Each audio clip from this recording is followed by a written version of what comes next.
Olá, meu irmão, minha irmã, como está a sua vida hoje, neste momento?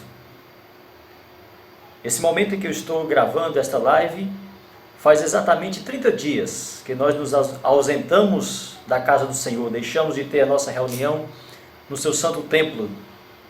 Foi em 16 de março de 2020, hoje 16 de abril de 2020, portanto, 30 dias que nós estamos ausentes da casa do Senhor, mas não ausentes da sua presença santa. E eu quero nesse momento trazer uma palavra para você, meu querido irmão, minha querida irmã, família cristã. Uma palavra que eu pretendo ser breve. E eu quero convidar você para ler um texto muito precioso das Sagradas Escrituras, uma palavra muito preciosa da parte de nosso Senhor Jesus Cristo para a sua vida, para a nossa vida. Abra sua Bíblia comigo, em João capítulo 14. E esta palavra que eu tenho para você, meu irmão, minha irmã, considere como sendo aquela devocional. Você que já teve a minha visita, eu que já estive aí na sua casa, a gente chega e faz aquela devocional, aquela leitura bíblica, né? E reflete ali sobre aquela passagem. Então considere-se como se nós estivéssemos tendo esse acesso, eu chegando na sua casa, abrindo a Bíblia Sagrada, assentados ali, e assim meditar na palavra de Deus. Então eu queria que você recebesse esta palavra devocional, esta palavra de ânimo, esta palavra de força, como se estivéssemos nesse momento, tendo a possibilidade de eu estar aí com você, na sua casa, junto da sua família, compartilhando das bênçãos de Deus, você compartilhando talvez de algumas tribulações, de algumas aflições, de algumas lutas, e eu lá como ministro de Deus, como irmão em Cristo, como amigo, como irmãos que somos, transmitindo esta palavra. Então eu queria que você recebesse esta palavra, né, nesses 30 dias em que nós não nos vemos, em que nós não estamos vivendo aquela comunhão, aquela alegria de estar na presença do Pai, na casa do Senhor. Então eu quero trazer uma palavra muito apropriada para este momento, palavra do Senhor Jesus. João capítulo 14, quero ler com os amados irmãos, versículo 1 até o versículo 4, que nos diz assim: não se turbe o vosso coração, credes em Deus, credes também em mim. Na casa de meu Pai há muitas moradas. Se assim não fosse, eu vos teria dito, vou-vos preparar-vos lugar. E se eu for e vos preparar lugar, virei outra vez e vos levarei para mim mesmo, para que onde eu estiver, estejais vós também. Vós conheceis o caminho para onde eu vou. Qual é a sua preocupação nesse dia? Ou qual é a preocupação do dia em sua vida? Qual está sendo nesse momento a sua turbulência, a sua tribulação? Talvez, quem sabe, o que está atribulando a sua alma neste momento seja o fato de você ter que sair para trabalhar, não é? Enfrentar talvez um ambiente aglomerado de pessoas. Talvez você que trabalha na área da saúde ou em outras áreas, na área da segurança, em serviços gerais, enfim, em locais onde você está tendo um contato com muitas pessoas, talvez isso tenha trazido para você alguma preocupação, alguma tribulação, pois talvez tenham medo de trazer para casa este vírus. Será que é isso que está atribulando nesse momento a sua alma? Talvez seja também o contrário disso, seja o fato de você estar desempregado neste momento, e talvez sobe as preocupações, não é, meu irmão? Não é, minha irmã?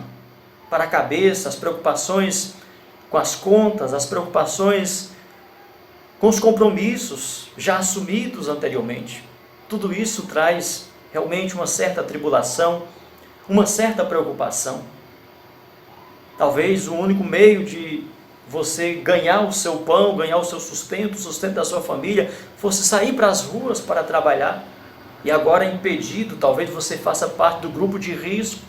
Tudo isso À medida que o tempo vai passando, 30 dias ou mais de 30 dias, isso vai de certa forma angustiando a nossa alma, vai cansando a nossa alma. Talvez a sua preocupação seja com o seu familiar, que tem que sair todos os dias para se expor também ao risco de contrair este vírus. Talvez você fique em casa com o coração apertado, porque o seu esposo, ou a sua esposa, ou o seu filho, ou a sua mãe, ou o seu pai tem que sair. Talvez seu pai trabalhe na linha de frente, na área da saúde, da segurança pública, ou trabalhe em outro serviço essencial, que a empresa, que a ocupação não foi possível ter essa quarentena, ter essa reserva para se preservar deste vírus. Eu pergunto, qual tem sido a sua tribulação? Qual tem sido o seu medo? Eu quero, à luz da palavra de Deus, meu querido, tratar com você neste momento a respeito dessas tribulações, dessas possíveis tribulações relacionadas à vida, relacionadas aos cuidados da vida, mas também relacionado a algo muito superior, como sendo a própria vida, como sendo a própria morte. Por que está abalado? Será que você nesses dias andou fazendo esta pergunta, a pergunta que o salmista fez para a sua própria alma, conforme está lá no Salmo 42, versículo 5? Por que estás abatida, ó minha alma? Por que te perturbas em mim? É possível que você tenha feito esta pergunta, ou quem sabe esteja fazendo agora esta pergunta: por que eu estou abatido? Por que minha alma está abalada? E certamente se você se faz essa pergunta, o porquê, talvez você mesmo traga na sua mente: puxa, por que eu estou assim? Por que eu estou passando por isso? Eu sou um servo de Deus. Eu sou uma serva de Deus. Eu tenho o meu nome escrito no livro da vida. Não, eu não posso estar desta maneira, atribulado, angustiado. A minha alma não pode estar assim tão desanimada. O salmista fez essa pergunta.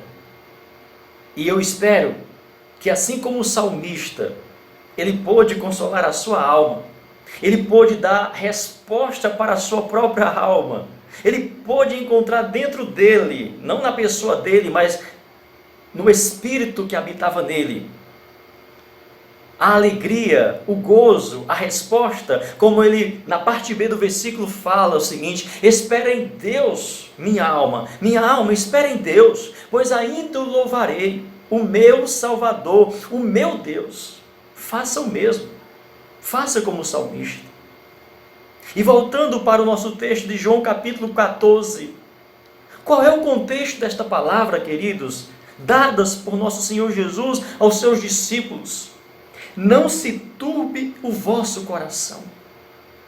O contexto aqui era um contexto que exigia realmente, ou exigiu de nosso Senhor, uma palavra de ânimo, uma palavra de consolo, uma palavra de encorajamento, porque os discípulos iriam enfrentar algo muito duro, algo que iria mexer com as suas estruturas, algo que ia mexer com as suas emoções, com a sua fé, com a sua crença, com as suas convicções, com tudo quanto eles aprenderam do Senhor Jesus. Pois o contexto nos fala que Jesus, começa lá no capítulo 12, Jesus vinha com eles caminhando para Jerusalém, para a entrada triunfal em Jerusalém. Jesus ia participar com seus discípulos da última ceia, da última Páscoa, como de fato eles prepararam lá a ceia para o Senhor, a mesa preparada. Os discípulos, anteriormente a isso também, compreendendo meio que vagamente a respeito do que Jesus havia dito, que ele iria para Jerusalém, e lá seria rejeitado, lá seria humilhado, e lá ele seria crucificado. Os discípulos, sem compreender, sem entender, mas dentro daquele argumento meramente terreno, meramente temporal, meramente humano, eles discutiam entre si, entre eles, quem seria o maior, ou quem assumiria o lugar do mestre, já que na entrada triunfal de Jerusalém, Jesus entra aclamado, Jesus entra exaltado pelas pessoas, dizendo: Hosana, Hosana, bendito que vem em nome do Senhor. Afinal, Jesus está vindo de um grande milagre realizado, que foi o milagre da ressurreição de Lázaro. Então as pessoas ficaram... Então Jesus estava sendo aclamado, ele estava sendo exaltado. Então quando os discípulos preparam ali a Páscoa, Jesus fala de 3 coisas, queridos. Jesus coloca 3 coisas que deixam os discípulos um tanto entristecidos. A primeira coisa é quando Jesus os leva a refletirem sobre o que eles estavam priorizando, que era assumir lugar no reino. Tanto é que esquecem de fazer o serviço do menor servo, que era ficar um na porta para lavar os pés daqueles que estavam entrando para sentar à mesa para tomar a ceia. E ali Jesus, enquanto todos estão sentados, Jesus levanta da mesa, toma uma toalha, cinge-se e vai lavar os pés dos discípulos. E eles já ficaram ali meio tristes, porque eles ficaram refletindo sobre o ensino de Jesus, a respeito desse serviço, que era um serviço para o menor servo, para aquele menos significante na casa. Coisa que os discípulos deveriam ter feito com o mestre faz com seus discípulos.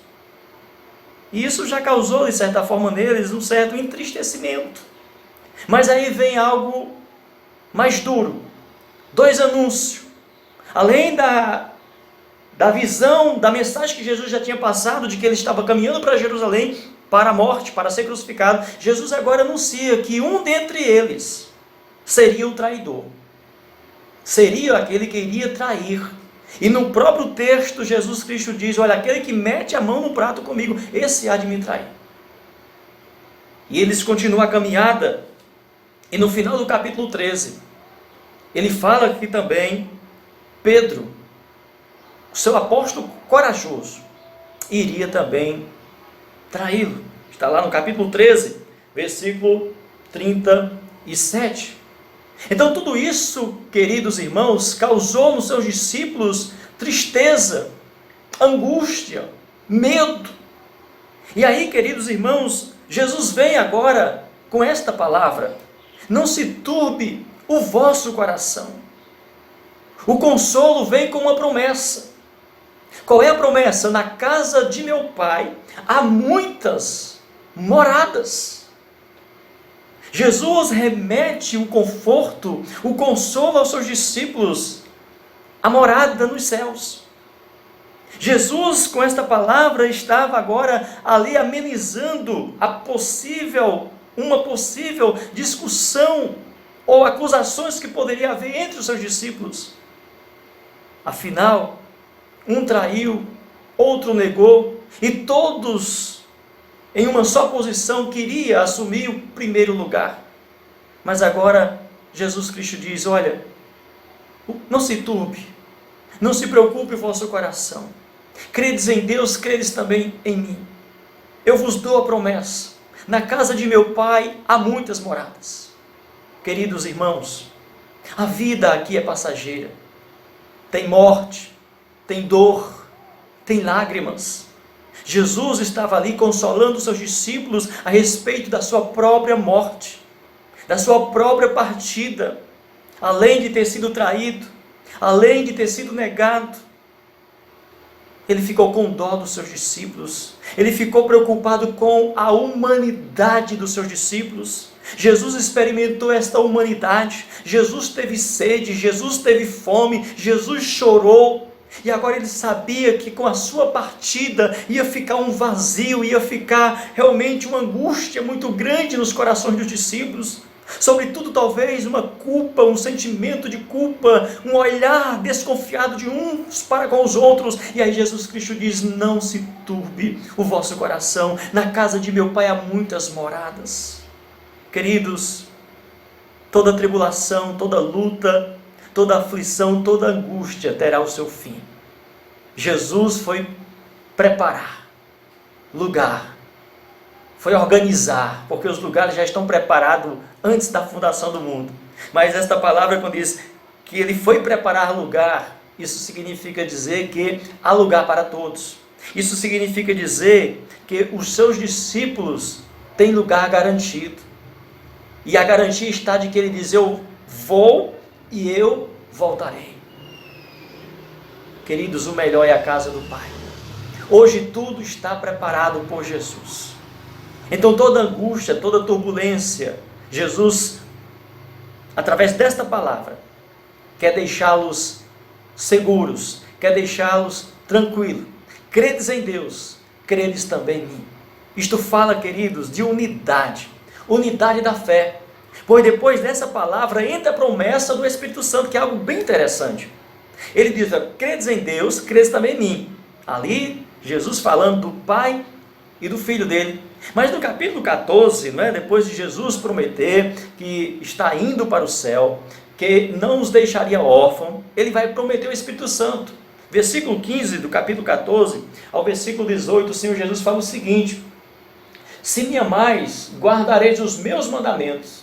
Eu rogarei ao Pai, e Ele vos dará outro Consolador. Outro aqui quer dizer semelhante, ou igual. Outro Consolador, igual a mim, com as mesmas características, com o mesmo poder, com as mesmas virtudes, com a mesma presença, com o mesmo poder de consolar, de confortar, de agir no meio de vocês. Ele vos dará outro Consolador, para que esteja convosco para sempre. O Espírito da verdade, que o mundo não pode receber, porque não vê nem o conhece. Mas vós o conheceis, pois habita convosco e estará em vós. Não vos deixarei órfãos, virei para vós. O Espírito é o penhor, é a garantia do retorno de nosso Senhor Jesus Cristo. Então são com estas palavras, são com esta promessa que Jesus conforta, consola os seus discípulos, que, como nós vamos ver depois da morte de Jesus, depois dos 3 dias de sepultamento antes da ressurreição, houve uma tristeza tremenda nos seus corações, até que o Espírito da vida ressuscita Jesus, e o Espírito Santo garante para eles a presença permanente de Jesus. E agora, queridos, a unidade. Credes em Deus, credes no Filho e credes também no Espírito Santo. Naquele primeiro momento, Jesus não acrescentou o Espírito Santo, porque a promessa não tinha sido ainda verbalizada por Jesus. Estava profetizada, mas não tinha sido ainda verbalizada. Mas agora, na mesma palavra de consolo, em que Jesus reforça a crença, a convicção deles em Deus, e também nele, agora também deveria ser no Espírito Santo.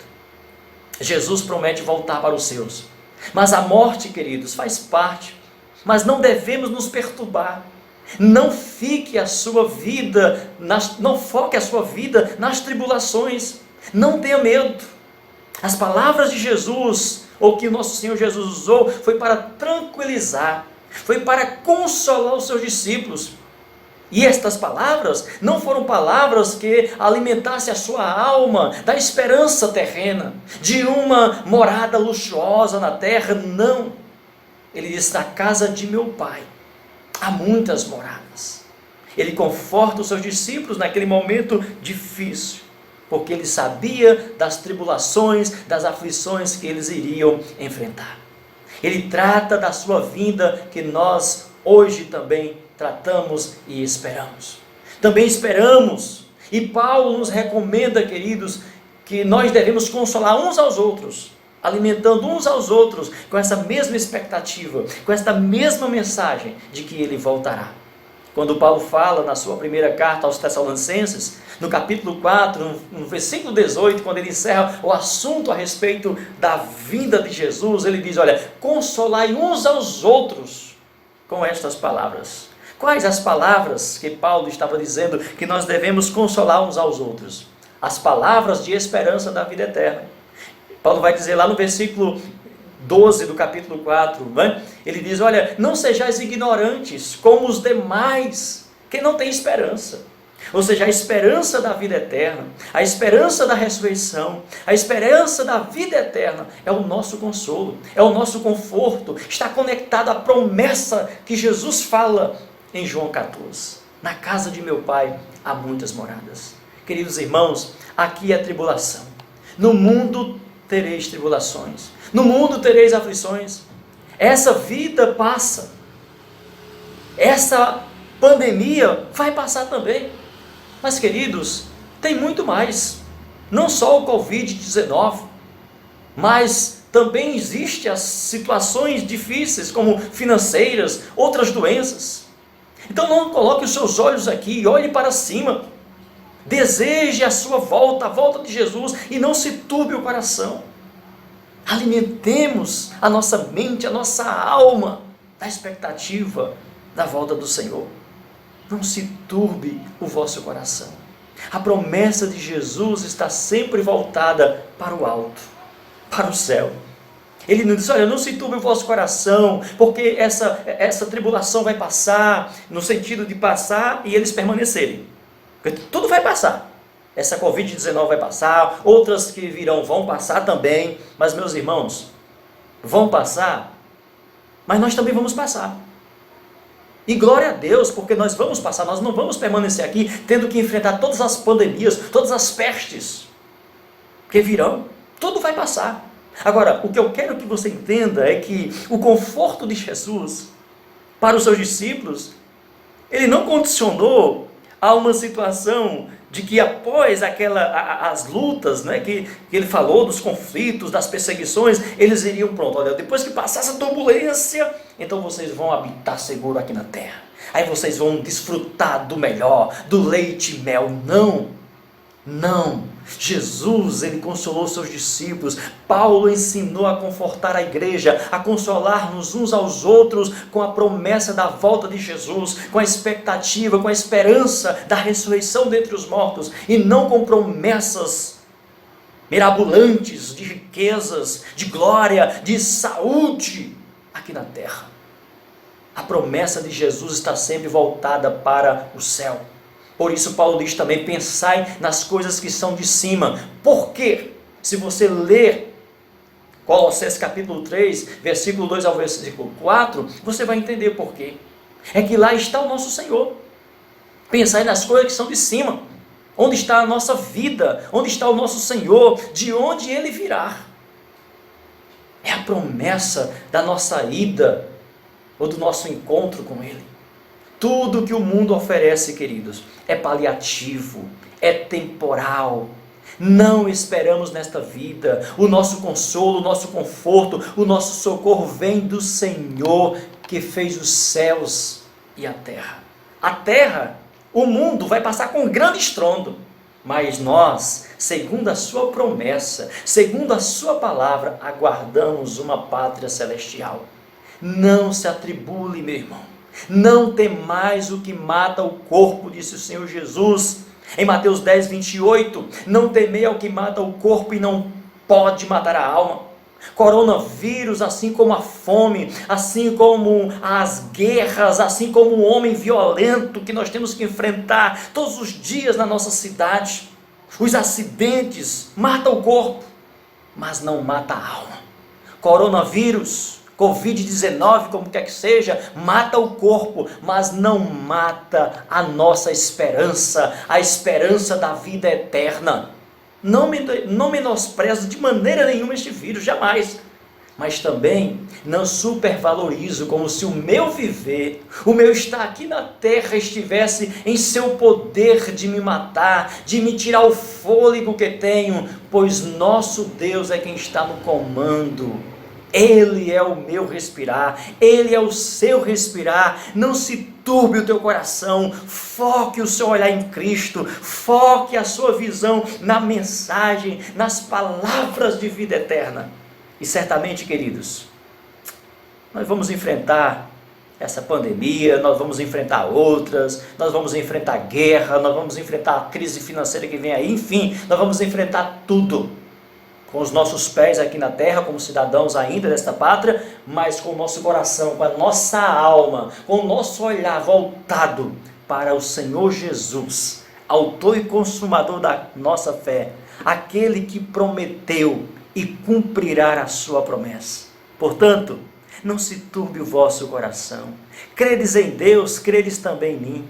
Na casa de meu pai há muitas moradas. Se não fosse assim, eu vos teria dito: vou vos preparar lugar. E se eu for e preparar lugar, eu virei outra vez, para que onde eu estiver, vós estejais também. E vós sabeis qual é o caminho. Eu sou o caminho, a verdade e a vida. Ninguém vem ao Pai a não ser por mim. Por isso nós iremos ao Pai. Nós iremos às moradas eternas, porque nós estamos no caminho. Nós estamos em Jesus, o nosso Senhor, e estamos com o Espírito Santo, o selo da promessa, o penhor, a garantia de que Ele voltará. Deus te abençoe, meu irmão. Deus te abençoe, minha irmã, e fique firme, e fique forte nos caminhos do Senhor, e logo estaremos juntos, para a glória de Deus. Amém.